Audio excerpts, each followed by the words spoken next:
Welcome back. It's a great Wednesday. You've made it to the halfway point, and it's the start of summer. We're bringing the heat. Former college coach Tom Crean joining us, ESPN analyst. How are you, Coach? Appreciate you I'm, taking the time. Always so gracious, and we appreciate that. And I think that there you go. We think you froze up for a second. We oh, got I'm you. sorry. So, how are you doing? I'm doing fine. I'm doing fine. It's good to be with you. So thanks for having me. Well, we appreciate you always being so gracious with us. First of all, who's your baseball team? I got to get this out of the way. I've been bragging on my Reds because I haven't been able to talk about the Cincinnati Reds forever, and I've been talking about that this morning.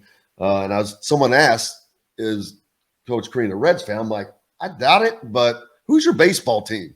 Well, it was always the Detroit Tigers growing up in Michigan, but I fell in love with baseball with the Big Red Machine. So Really? absolutely. So the Reds, George Foster was my favorite player. Loved Pete Rose. Yeah. Got to know Pete Rose while I was coaching, and so like there was always this. I had a fandom, and he's been great with me, but when you get to know Pete Rose after following him as a kid, like it's like incredible. Like you don't even ever think that's going to happen. But I always liked the Reds, and I grew to like the Cardinals. But Detroit would be my team because that's what I did, and I would get to go to the games with my dad and things. Oh, But I'm happy for the Reds because I got a lot of Reds fans, friends, and I'm happy to see them be excited. But I love what they're doing. That's an incredible night when you're at a ball game in Cincinnati, or an incredible weekend when you're in Cincinnati and the Reds are playing. Yeah, I grew up when I was a kid. The Big Red Machine was happening, and I was fortunate to get to see them play. George Foster and Cesar Geronimo and Ken Griffey. Pete Rose was my favorite player. Just hard nosed singles, just whatever it took. That just loved, emulated him as a player. He was just great to fun to watch, and what a team. That's back when you could always know every team player by name. Now that before they all switched around and moved all over the place. But yeah, what a great time. Yeah, they've done a great job building that up. I mean, it really, with the way that they've drafted, and one of their scouting directors, Mark McKnight, is a friend of mine, and so I follow it close. And I'm a big Walt Jocketty fan, so I've always followed the Reds, when he was there. And so to see them build up through the draft, to see them make the trades that they've made to build the draft system, the farm system, and to see what they've done with that is fantastic. I was just in the earlier segment, I was reading something that of the Reds' top 6 players, I think only 2 of them are on the team right now. And Ken cool. Griffey Jr. has been getting paid $3.6 million a year still for deferred payment. So I'm like going, that's not a bad gig if you can get it. I talked about the NBA draft is coming up. Trace Jackson Davis, of course, from Indiana. Jalen Chafino from Indiana have a shot to go. There's not a lot of guys. Purdue doesn't really have anybody with the big man going back. So this draft, the draft has changed in a way only because basketball, the NBA game has changed a little bit, the style of play. So the guys who would normally have been drafted higher or going later, but it's just an evolution of things. How have you seen it change just in the last 10 years? Well, I think there's a lot of that. I mean, obviously the draft continues to stay young. And at one point, there were so many, like 3 straight years set the record for most non-Americans being drafted. And I think there'll be quite a few this year, but it's not where it was. And right now in the NBA, 1 out of every 5.2 or 5.3 players in the NBA are from another country. And back probably, what would it have been? Maybe the last 18 to 20 years ago, it was 1 out of every 13. So it's really changed in that way. And because it's such a world game, and there'll be some really good players. Obviously, the number 1 pick with Victor coming from France sets the tone right off the bat with non-Americans. But the bottom line is, I think what's happening in drafts more and more and more is it's such a developmental draft. And if you get somebody that can get into your rotation, then you've really, really hit a home run. Now, if you get somebody that can be a starter and be one of your leading scorers, odds are you're not a very good team and you're trying to build your way up. You know, obviously there's outliers to that. But for the most part, if you can find a way to get a draft pick that by January, February, March is in your rotation and can contribute to a team, and if you find somebody like Christian Braun was with Denver that can be an integral part of your team on the way to a championship, then that's really unique. But I saw a stat yesterday and actually retweeted it because it was 17 years ago that Dwayne Wade and the Miami Heat won the championship, and he was the only rookie or only guy to lead his team to an NBA championship that was still on a rookie deal.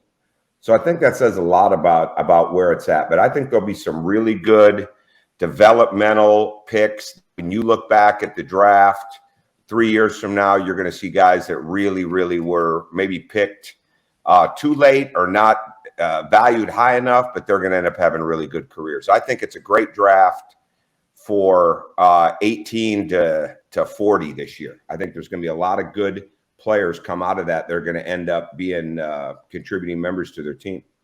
Well, that would be a spot where Trace Jackson Davis would find himself, as a lot of the mock drafts, most I've seen him, he's somewhere situated in the middle of the second round. Some are have him higher, some a little lower, but you can be like the big man Joker from Denver. I think, what is he, for the 41st pick when he was selected? I think he was in the 50s, actually. Maybe 51. I'm not exactly sure, but somewhere like that. Way too low, whatever it is. Yeah. Well, that's the key, finding that hidden gem.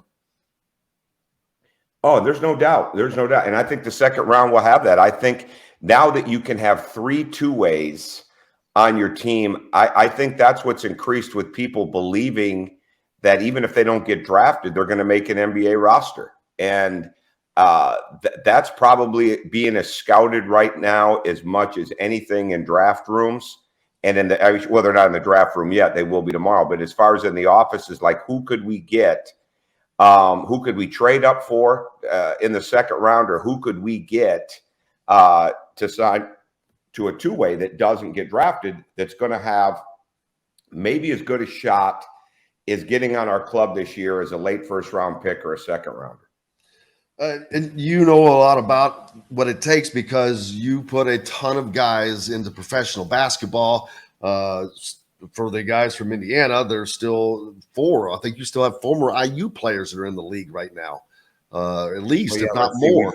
Noah was during the year, and obviously Victor and Cody with Miami. Thomas Bryant with Denver, OG Anunoby with Toronto. That's what we have right now. You're right.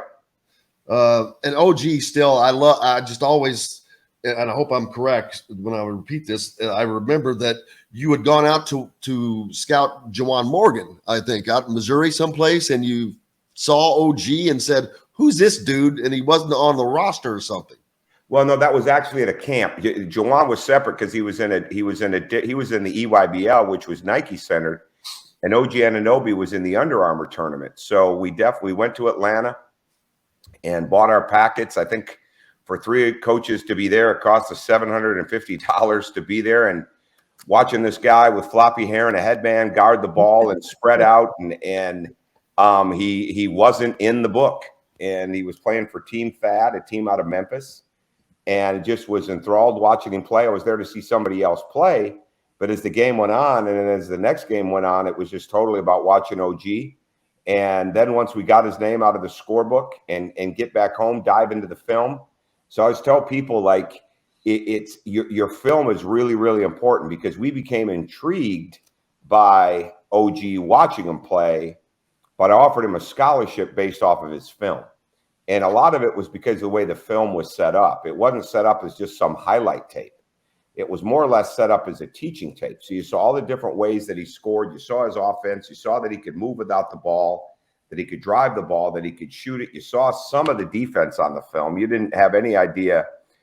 You knew he had the length and you could see the body, but until you really dove into him, you didn't understand how good a defender he could be. But those type of things are really, really important. And then my mind was made up watching him on film and then talking to him the first time, and the rest is history. He's having an excellent career, and I think for a guy that's getting ready, he's not even 26 yet. He'll be 26 in the month of July. This will be his 7th season in the NBA, and as well as Thomas Bryant's 7th season, and he's not 26 yet. So those guys have done a fantastic job. Thomas will be a free agent. I think he'll get a good deal. And the one thing no one can ever take away from him is he's an NBA champion. And OG will have decisions to make when they bring the extension to him. And OG is going to make a lot of money in that league for a lot of years. Yeah, he is just a durable guy. I mean, he had the shoulder problem, or was that Juwan? Juwan had the shoulder issues. Yeah, Juwan had the shoulder. But he's just been so durable and quiet in a way that he just goes about his business and does his job every game in, game out. And he's just always has been a fun player to watch. Just enjoy him.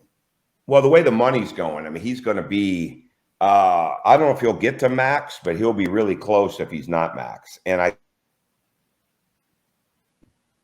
around the trade deadline, and you see his name now, whether any of it is true or not is irrelevant. What's a fact is that people see him as a winner. They see him as an impact player in a championship level type team, because he is. He's so unique. He can guard 1 through 5.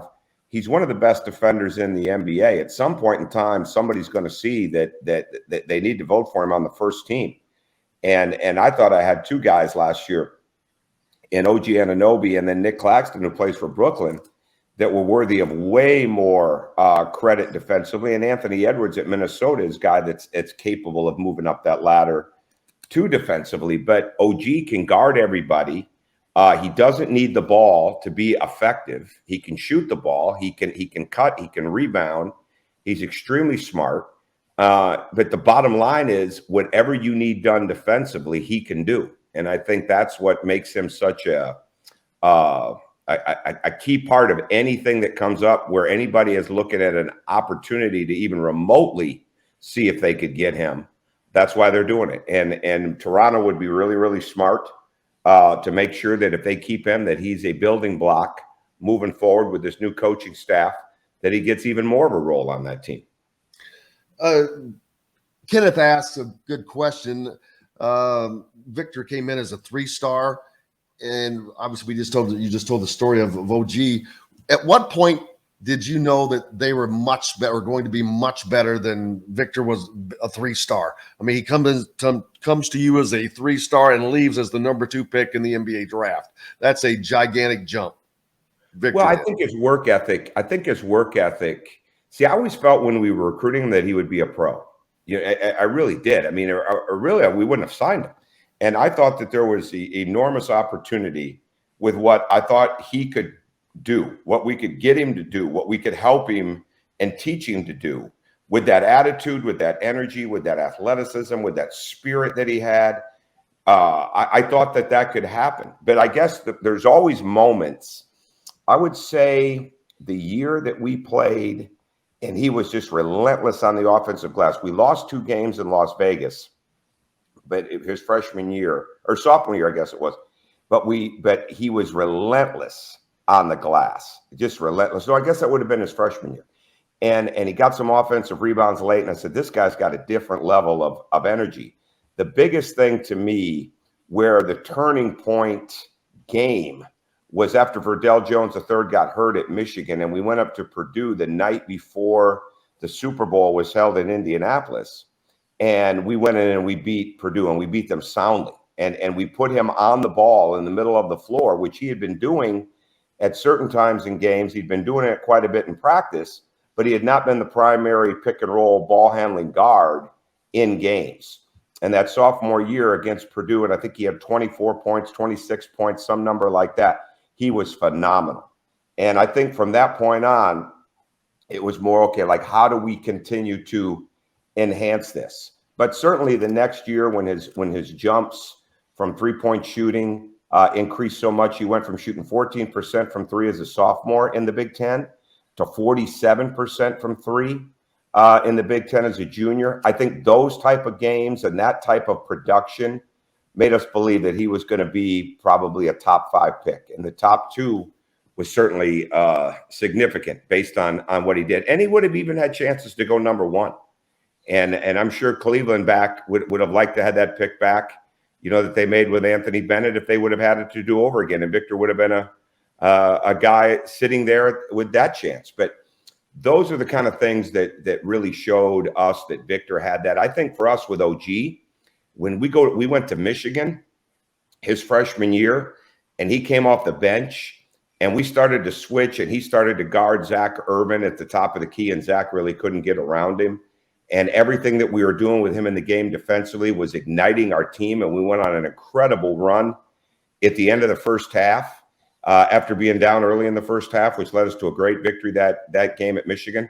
I think that's when we saw that, okay, OG is going to be a special player, because not only can he make a shot for us, he can lock up whatever we need done in these games. And then the rest took off, and unfortunately he got hurt his sophomore year, as everybody knows, and missed his last 18 games, which absolutely crushed us and crushed me. But bottom line is, he's turned out to be a heck of an NBA player, and I think he's going to continue to do it for a long time.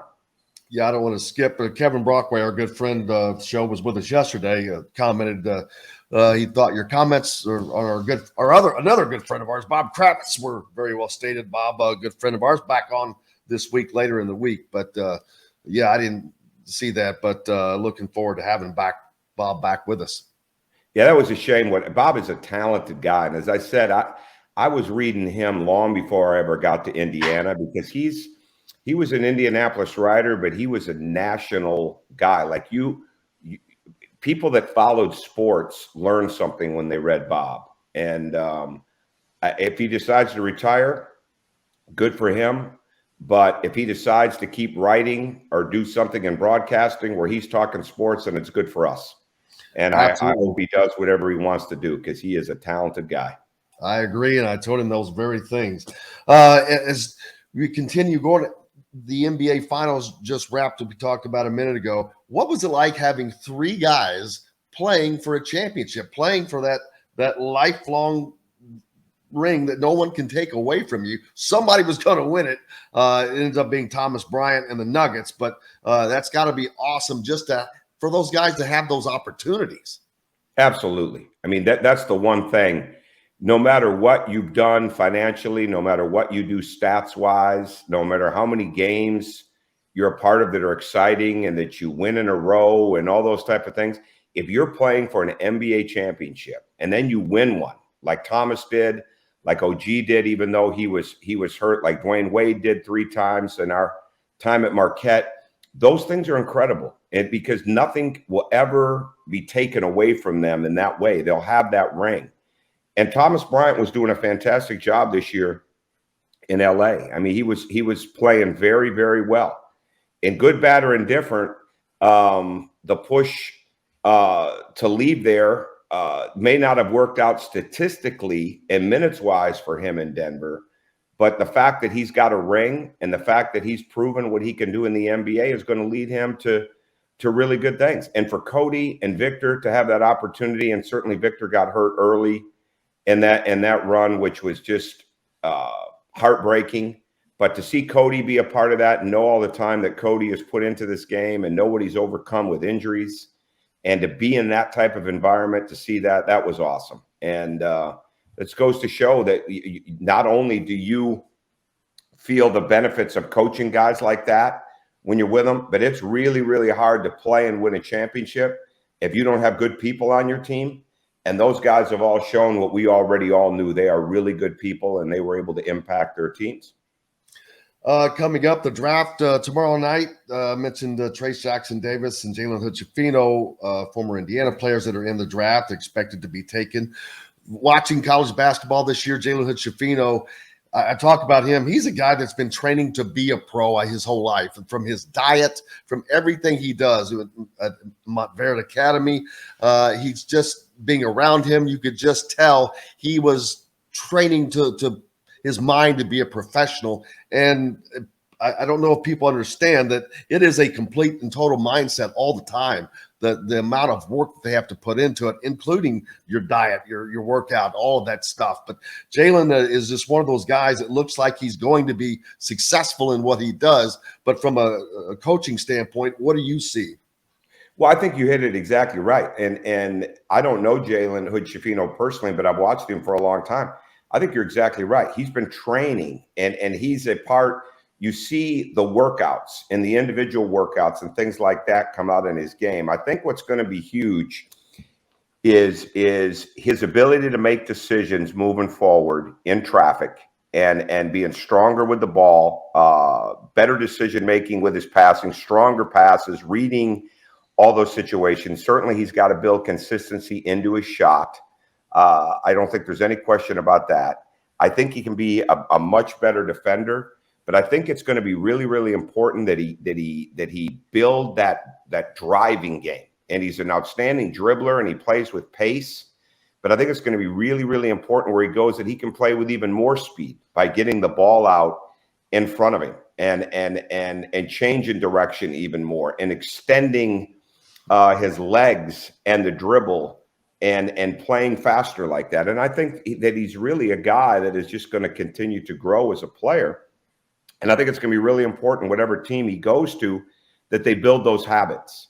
And there's certain changes and additions that he's got to make to his game to be a bona fide NBA guy for a long period of time. And hopefully he gets into a program that will do that with him and allow him to do that and then give him the chance to play. Because I think that size, like he fits all the metrics, the size, the speed, the workout ability, the training, like you said. Now he's got to really apply that on a consistent basis to making his teammates better with his decision-making, with his passing ability of being on time, on target, and the precision of it, especially, like I said, playing in traffic, and then becoming a very reliable shooter. And I think if he gets that, he'll be fine. For Trace Jackson Davis, I've been as guilty as anyone of talking too much about his lack of shooting a shot, jump shot, which not that it's not important, it is, but he's a great athlete. So he will find a way to benefit his team. Not necessarily from behind the 3-point line, but he has a place in the NBA. He's so athletic and so talented and works hard. And it's hard to imagine a player like that not being able to find a spot. Well, I think he will. I think it's going to be really important that whoever gets him really looks at what he hasn't done and what he needs to do, not just what he has done. Like, obviously, when he rebounds the ball, his second effort is tremendous. He's a very good vertical athlete. That's why you see the shots blocked the way that he does. And you see that second effort on the glass, and you see the dunks. Where he's got to get better is horizontally. He's got to get better playing with his length on the outside. He's got to get better at not only defending the ball, but defending in pick and roll situations. He's got to be able to switch out and guard in space. And that's going to take some footwork ability, and it's going to take being able to extend his feet. It's going to be able to play longer and wider. Like, if you can imagine, obviously he's done such a great job at the rim. Now take that same length that you have vertically, spread it out, and become that much better deflecting passes or stealing passes or putting pressure on the ball or defending that pocket pass that guards throw so well by getting your hands lower and quicker.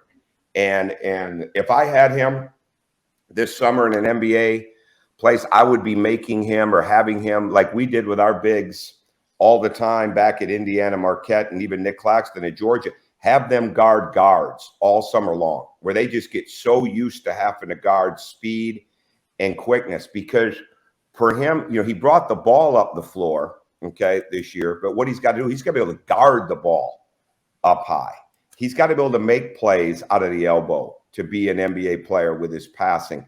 He is going to have to shoot the ball. At some point in time, at that size, he's going to have to be a legitimate pick and pop threat shooting the ball. But I think the way he gets on the floor, obviously his rebounding skill, he can pass the ball, especially out of the post. He's going to have to be able to pass the ball on the perimeter, like I mentioned. hard, running the floor hard every time, building that quickness and that quick twitch in his length and playing with that length, and then truly being able to guard guards and switching situations, trapping situations, and in emergency situations on an NBA floor. And if he gets those things, he'll get a chance to play while he's developing all those other skills. I mentioned Trey Jackson Davis, his era. He was here for 4 years, and now I look at college basketball as more of a 2-year kind of a cyclical sport, it seems, with guys that are probably not going to be there longer than that. If they're really good, if they're a top 20, they're going to be gone to the draft. And if not, you've got, with the transfer portal, so much change. You've seen this happen during your tenure. It's just, man, it's happened while you've been out. When you come, is that made it more interesting to get back into coaching, or does it make you want to say maybe I want to sit back here a little longer and not get involved? No, I want to coach, but I want to coach in the right place. I mean, it's got to be with the right administration. It's got to be with the right, now it's got to be with the right name, image, and likeness. There's a lot of people around the country, no matter if they're in a high level program, maybe a program that's not as big a name.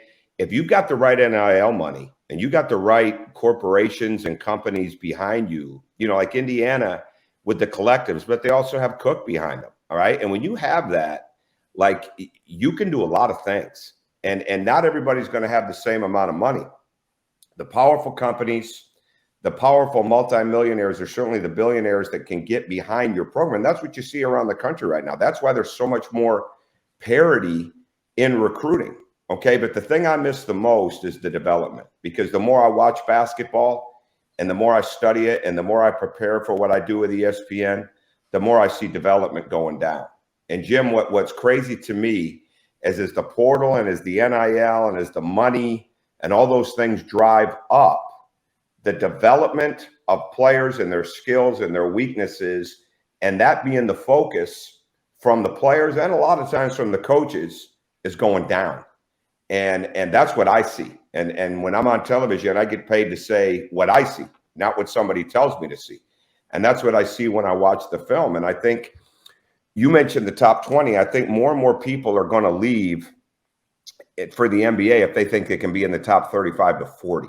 Because if you can be in the top 35 to 40, excuse me, then you've got a chance to climb up, because then a lot of times it becomes beauty's in the eye of the beholder.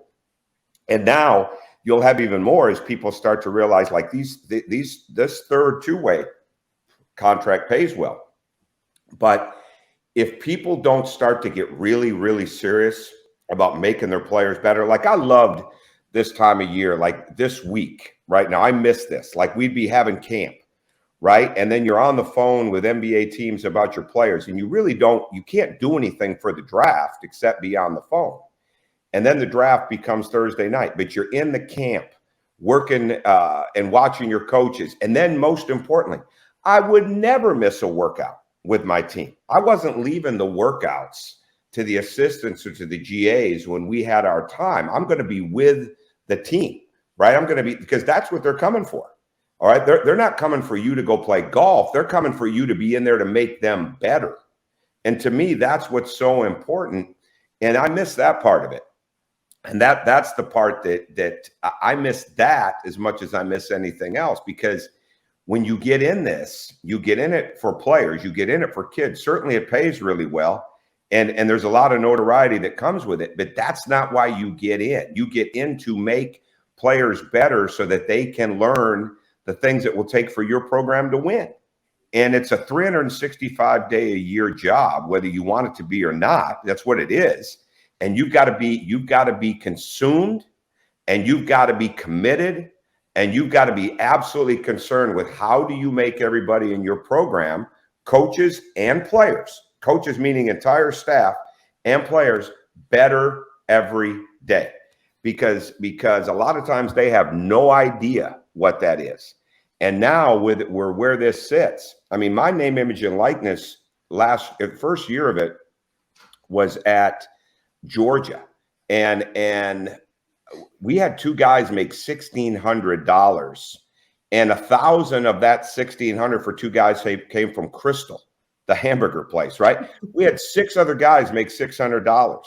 You know, now I hear the money that's being utilized at Georgia and all those other places, and it's mind-boggling, right? I want to get back in that. I want to get back in there and be a part of that. But most importantly, I want to be where we could absolutely make the players better and continue to get guys that see that there's so much more money to be made being in an NBA team than there is the money that you can make in college. And you can make a lot of money in college right now.